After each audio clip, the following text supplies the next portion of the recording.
Christ is the image of the invisible God. A wise spiritual teacher once described Christ as a many-faceted jewel. There have probably been many across the centuries who have used this term to describe our Lord, so we won't bother with a specific reference.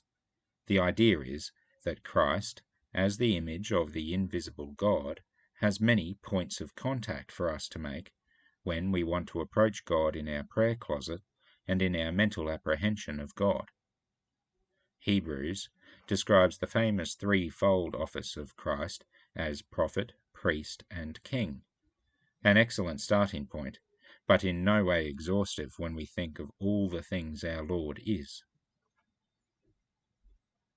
We have moved from Romans to Ephesians and now Colossians in recent months, and in each epistle Paul feels the need at some point to emphasize the supremacy of Christ over everything. Here, Paul is placing Christ as not only the highest among all creation, that is, everything that our material minds can comprehend, but something beyond creation that both holds creation together and is the reason for creation being created in the first place.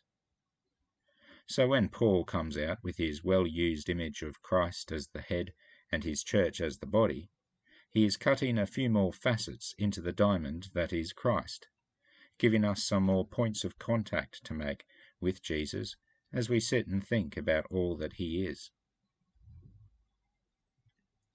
While the Apostle John made the contrast between light and dark as spiritual imagery famous, Paul is no stranger to this illustration either.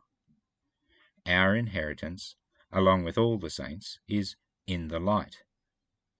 We may stretch our metaphor of the gleaming diamond one step further. The invisible God, the clear white light of the divine, hits the jewel of Christ and splits off through its facets into a multitude of colour and wonder. Anything we want to know about God, we learn in Jesus, and he is very pleasing to look at.